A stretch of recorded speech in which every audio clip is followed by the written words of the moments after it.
Lews Therin, Telamon, wandered the palace, deftly keeping his balance when the earth heaved. Ilyena, my love, where are you? The edge of his pale gray cloak trailed through blood as he stepped across the body of a woman, her golden-haired beauty marred by the horror of her last moments, her still-open eyes frozen in disbelief. Where are you, my wife? Where is everyone hiding? His eyes caught his own reflection in a mirror hanging askew from bubbled marble. His clothes had been regal once, in gray and scarlet and gold. Now the finely woven cloth, brought by merchants from across the world sea, was torn and dirty, thick with the same dust that covered his hair and skin. For a moment he fingered the symbol on his cloak.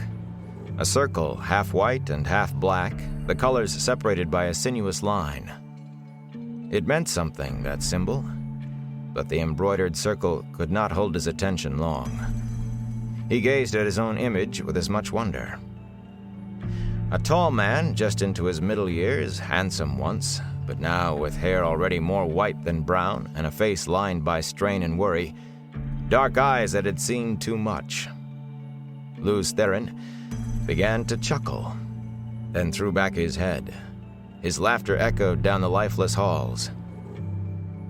Ilyena, my love, come to me, my wife. You must see this. Behind him, the air rippled, shimmered, solidified into a man who looked around, his mouth twisting briefly with distaste. Not so tall as Lews Therin, he was clothed all in black, save for the snow-white lace at his throat and the silverwork on the turned-down tops of his thigh-high boots. He stepped carefully, handling his cloak fastidiously to avoid brushing the dead. The floor trembled with aftershocks, but his attention was fixed on the man staring into the mirror and laughing. "Lord of the Morning," he said, "I have come for you." The laughter cut off as if it had never been, and Lews Therin turned, seeming unsurprised. "Ah, a guest. Have you the voice, stranger?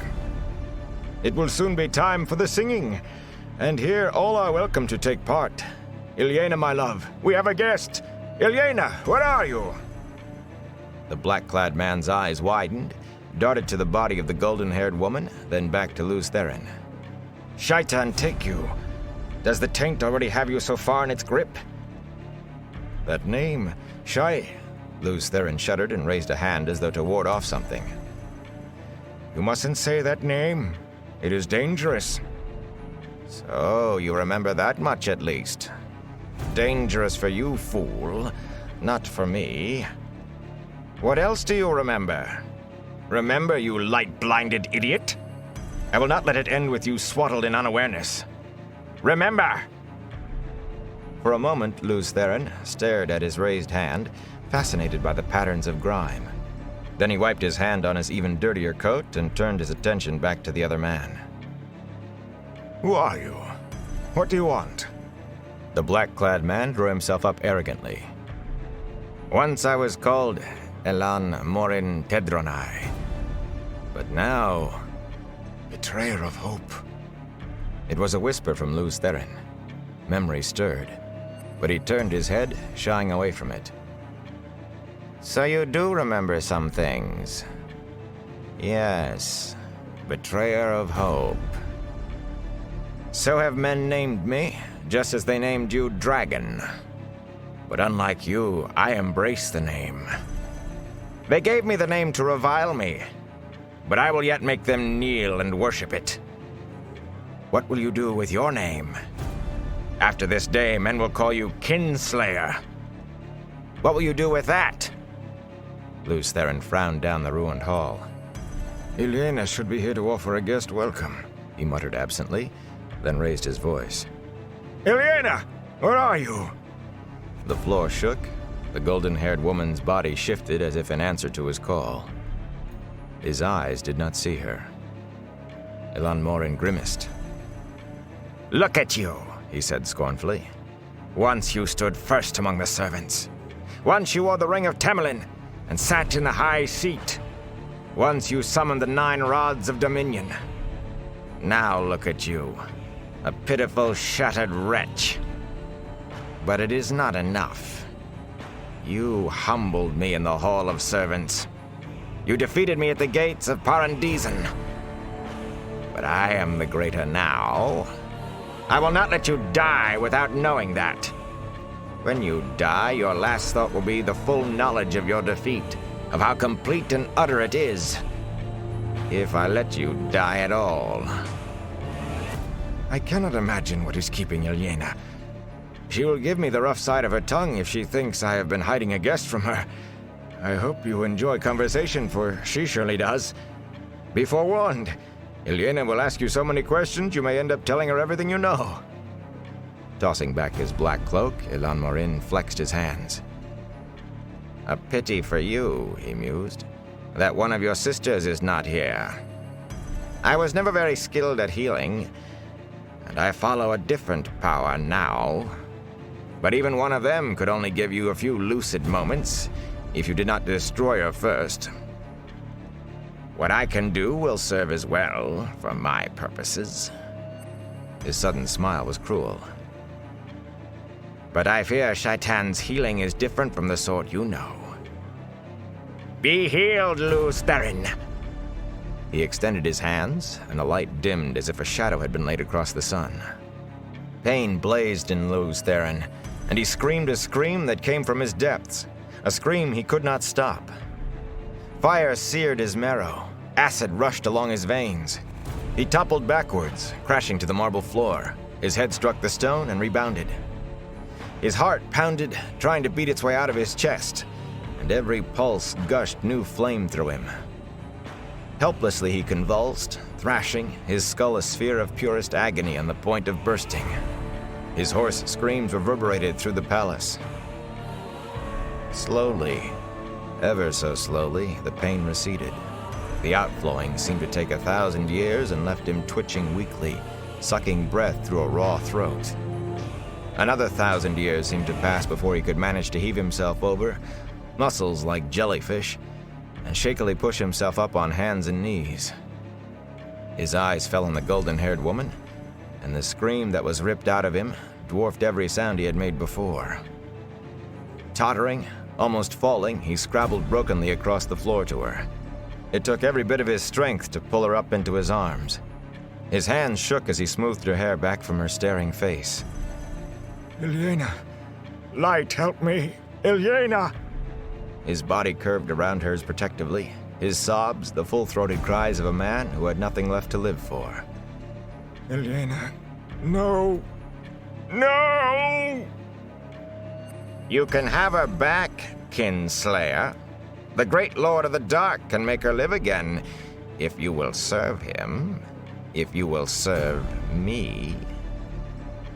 Lews Therin raised his head, and the black-clad man took an involuntary step back from that gaze. 10 years, betrayer, Lews Therin said softly, the soft sound of steel being bared. 10 years your foul master has racked the world. And now this. I will... 10 years, you pitiful fool. This war has not lasted 10 years, but since the beginning of time. You and I have fought 1,000 battles with the turning of the wheel, 1,000 times 1,000. And we will fight until time dies and the shadow is triumphant. He finished in a shout with a raised fist, and it was Lews Therin's turn to pull back, breath catching at the glow in the betrayer's eyes. Carefully, Lews Therin laid Elena down, fingers gently brushing her hair. Tears blurred his vision as he stood, but his voice was iced iron. For what else you have done, there can be no forgiveness, betrayer. But for Elena's death, I will destroy you beyond anything your master can repair. Prepare to... Remember, you fool. Remember your futile attack on the great Lord of the Dark? Remember his counterstroke? Remember. Even now, the 100 companions are tearing the world apart, and every day 100 men more join them. What hand slew Elena's son here, Kinslayer? Not mine. Not mine. What hand struck down every life that bore a drop of your blood? Everyone who loved you. Everyone you loved. Not mine, Kinslayer. Not mine. Remember, and know the price of opposing Shaitan. Sudden sweat made tracks down Lews Therin's face through the dust and dirt. He remembered, a cloudy memory like a dream of a dream, but he knew it true. His howl beat at the walls, the howl of a man who had discovered his soul damned by his own hand, and he clawed at his face as if to tear away the sight of what he had done. Everywhere he looked, his eyes found the dead. Torn they were, or broken, or burned, or half consumed by stone.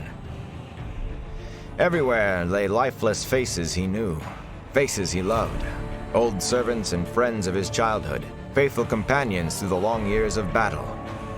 And his children, his own sons and daughters, sprawled like broken dolls, play stilled forever, all slain by his hand.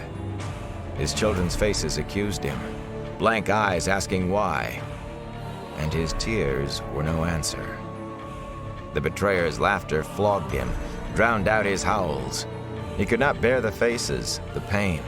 He could not bear to remain any longer. Desperately, he reached out to the true source, to tainted Sidene, and he traveled. The land around him was flat and empty. A river flowed nearby, straight and broad, but he could sense there were no people within 100 leagues. He was alone as a man could be while still alive, yet he could not escape memory. The eyes pursued him through the endless caverns of his mind. He could not hide from them. His children's eyes, Ilyena's eyes. Tears glistened on his cheeks as he turned his face to the sky. Light, forgive me. He did not believe it could come, forgiveness. Not for what he had done, but he shouted to the sky anyway, begged for what he could not believe he could receive. Light, forgive me.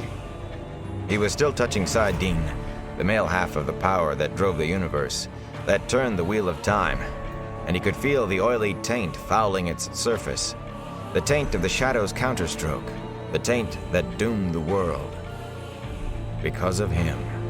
Because in his pride he had believed that men could match the Creator, could mend what the Creator had made and they had broken. In his pride, he had believed.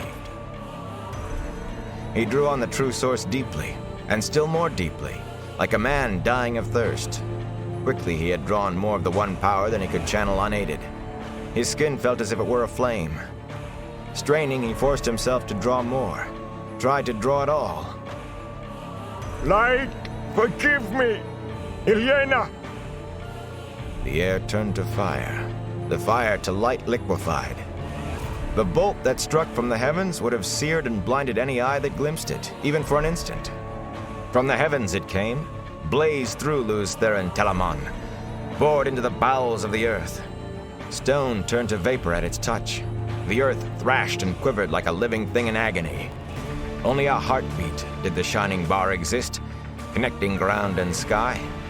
But even after it vanished, the earth yet heaved like the sea in a storm. Molten rock fountained 500 feet into the air, and the groaning ground rose, thrusting the burning spray ever upward, ever higher. From north and south, from east and west, the wind howled in, snapping trees like twigs, shrieking and blowing as if to aid the growing mountain ever skyward, ever skyward. At last the wind died, the earth stilled to trembling mutters. Of Lews Therin Telamon, no sign remained.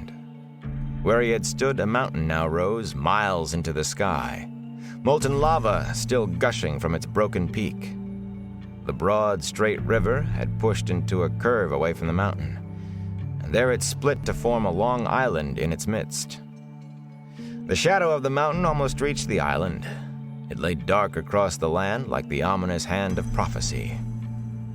For a time, the dull, protesting rumbles of the earth were the only sound.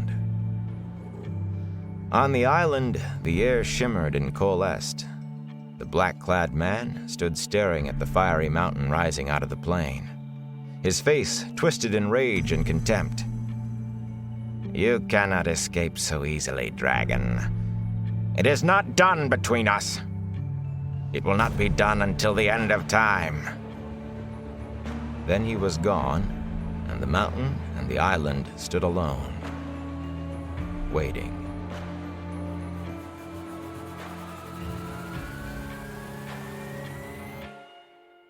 And the shadow fell upon the land, and the world was riven stone from stone. The oceans fled, and the mountains were swallowed up, and the nations were scattered to the 8 corners of the world. The moon was as blood, and the sun was as ashes. The seas boiled, and the living envied the dead. All was shattered, and all but memory lost, and one memory above all others, of him who brought the shadow and the breaking of the world. And him they named Dragon. From Aleth Nin Terin Alta Camora, the breaking of the world. Author unknown, the 4th Age. And it came to pass in those days, as it had come before and would come again, that the dark lay heavy on the land and weighed down the hearts of men, and the green things failed, and hope died. And men cried out to the Creator, saying, O light of the heavens, light of the world, let the promised one be born of the mountain, according to the prophecies, as he was in ages past, and will be in ages to come. Let the Prince of the morning sing to the land, that green things will grow, and the valleys give forth lambs. Let the arm of the Lord of the dawn shelter us from the dark, and the great sword of justice defend us. Let the dragon ride again on the winds of time. From Charal Drianan te Telamon, The Cycle of the Dragon. Author unknown, the 4th Age.